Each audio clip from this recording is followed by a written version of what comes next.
तुम्हा सर्वांचं माझ्या YouTube चॅनलमध्ये पुन्हा एकदा स्वागत आहे. तर आजच्या व्हिडिओमध्ये आपण इयत्ता 10वी याच्यामध्ये जो आपला गणित भाग 1 हा विषय आहे, तर त्याच्यातला प्रकरण क्रमांक 1 मध्ये पान नंबर 19 वर एक कृती दिलेली आहे आपल्याला. चौकटीतील समीकरणांची उकल काढण्यासाठी खालील कृती पूर्ण करा. तर ही 2 समीकरणं आपल्याला दिलेली आहेत आणि त्याच्यावरून आपल्याला काय करायचं, त्यांची उकल शोधायची. तर ह्या सगळ्या स्टेप्स दिलेल्या आहेत. तर एक-एक करत आपण सोडवत गेलो तर आपल्याला त्याचं उत्तर मिळून जाईल. तर पहिला काय करायचं, आपण ही जी 2 दिलेली समीकरण आहेत, तर ती आपण पहिलं हे जे समीकरण आहे, त्याच्यामध्ये 5 आपण बाजूला लिहूया आणि म्हणजे काय राहील, म्हणजे काय राहील 1/x - 1. फक्त हे जे 5 आहे ते आपण बाजूला लिहिलं. अधिक 1/y - 2 बरोबर 2. तर इथे लिहितो मी बरोबर 2. हे झालं पहिलं समीकरण आणि दुसऱ्या समीकरणामध्ये 6 बाजूला लिहायचे. 6 बाजूला लिहिल्यानंतर काय उरणार आहे इथे 1/x - 1. तसंच इथे -3 3 बाजूला लिहिले. 1/y - 2 बरोबर 1. ओके. तर अशा पद्धतीने लिहायचं. मग किमती काय ठेवायच्या आहेत? तर किमती बघा 1/x - 1 याची किंमत काय ठेवायची m आणि 1/y - 2 याची किंमत n. म्हणजे काय करणार आपण 5 याची किंमत काय ठेवणार, तर m ठेवणार. ओके. अधिक पुढे जर का बघितलं आपण इथे याची किंमत काय आहे, n ठेवायची किंमत बरोबर किती आहे, बरोबर 2. तर हे आपलं पहिलं समीकरण मिळणार.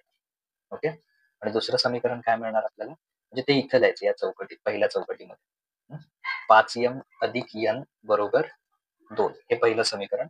तसं इकडे काय होणार 6 याची किंमत काय ठेवायची m. 6m वजा 3 याची किंमत काय ठेवायची n बरोबर 1. तर हे समीकरण ऑलरेडी आपल्याला ह्या चौकटीत दिलेलं आहे. याला क्रमांक जसं मी इकडे सांगितलं 1, तसं इकडे काय करायचं समीकरण 2. तर आता इथे थोडक्यात आपण आता हे बाकीचं सगळं आहे ते रफ करूया. या सगळ्या स्टेप नोट करा हवं तर. आता इथे बघूया आपण, ही 2 समीकरणं आपली आलेली आहेत. हे सगळं सोडवून. ओके. त्याला क्रमांक 1 आणि 2 आपण दिलेला आहे. तर आता इथे जस्ट मिनिट नंबर 2 देऊया. तर ही 2 समीकरणं आपल्याला सोडवायची. 5m अधिक n बरोबर 2 आणि 6n वजा 3 बरोबर 1. त्यासाठी काय करायचं, समीकरण 1 ला, म्हणजे हे जे समीकरण 1 आहे त्याला 3 ने गुणायचं. इथे लिहूया समीकरण 1 ला 3 ने गुणू. तर समीकरण 1 ला 3 ने गुणायचं म्हणजे 3 गुणिले पूर्ण समीकरण लिहा. 5m अधिक n बरोबर 2. तर प्रत्येक पदाला 3 ने गुणायचं म्हणजे किती येणार, 3 गुणिले 5 केलं तर किती येणार 15m. मध्ये अधिक आहे 3 गुणिले n 3n बरोबर शेवटी 3 गुणिले 2 6. याला समीकरण 3 देऊया. ओके. समीकरण 3. तर इथे बघा अधिक 3n आणि वजा 3n म्हणजे सहगुणक समान झाले. आता आपण काय करणार, चिन्ह भिन्न असल्यामुळे इथे अधिक आहे, इथे वजा चिन्ह आहे. त्यामुळे काय करणार, त्यांची बेरीज करणार आपण. ओके. तर ते इथं आपण करूया. म्हणजे ही जी 2 समीकरण आहेत, असं लिहूया समीकरण. आता इकडे लिहितोय मी 2 अधिक समीकरण 3 करून किंवा समीकरण 2 आणि 3 ची बेरीज करून. समीकरण 2 आहे ते आधी लिहूया. 6m वजा 3n बरोबर 1. हे लिहिलं समीकरण. त्याच्यानंतर हे समीकरण 15m ओके अधिक 3n बरोबर किती आहे 6. तर यांची जर बेरीज केली आपण तर बघा 15 आणि 6 किती येणार 21m अधिक 3 ला वजा 3 जातील 21m बरोबर 6 आणि 7.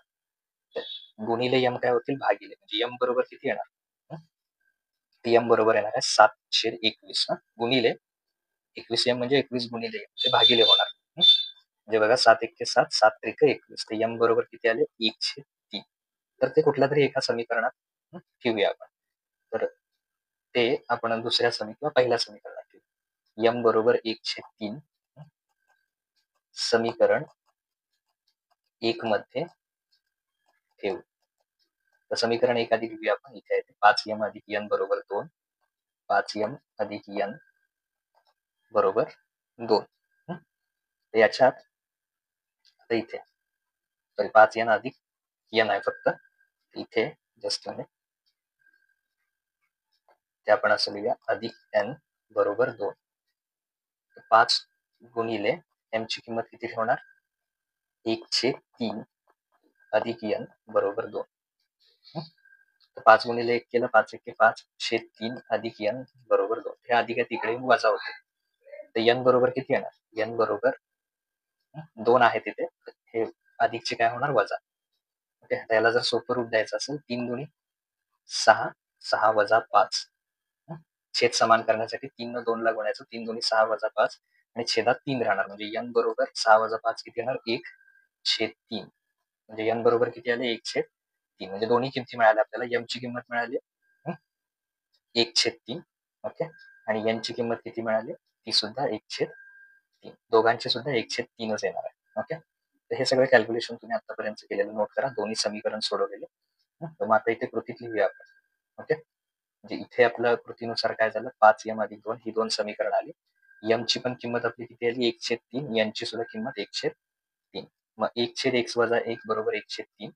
कारण ही किंमत आपली m होती. त्यामुळे m ची किंमत 1/3. तसंच 1/y वजा y वजा 2 याची किंमत काय ठेवलेली आपण? n ची किंमत किती आली? 1/3. ही दोन उत्तरं तिथे लिहायची. हे ऑलरेडी दिलेलं आहे इकडं. इकडचं फक्त लिहा. 1/y वजा 2 बरोबर 3. आता ही 2 समीकरणं सोडवली की तुम्हाला x आणि y ची उत्तरं मिळून जातील. तर आधी ती शोधूया आपण इथे. आता x आणि y च्या किमती शोधायच्या. ओके. तर इथे पहिल्यांदा हे समीकरण सोडवूया आपण. 1/x वजा 1 बरोबर 1/3. तर हे सोडवायचं असेल तर तिरकस गुणाकार म्हणजे हा जस्ट मिनिट 1 वजा 1 गुणिले x वजा 1 तसंच 1 गुणिले किती येणार आहे? 3. ओके. कुठल्याही संख्येला 1 न गुणलं तेच येणार. म्हणजे x वजा 1च येणार आणि 3 गुणिले 1 किती येणार आहे तसे 3. म्हणजे x ची किंमत पाहिजे असेल तर वजा 1 इकडे येऊन काय होणार? अधिक. म्हणजे 3 अधिक 1 बरोबर किती येणार? x बरोबर 4. x ची किंमत मिळाली आपल्याला x बरोबर 4. तसंच आता हे समीकरण सोडवूया. 1/y वजा 2 बरोबर 1/3. याच्यात सुद्धा तिरकस गुणाकार करूया.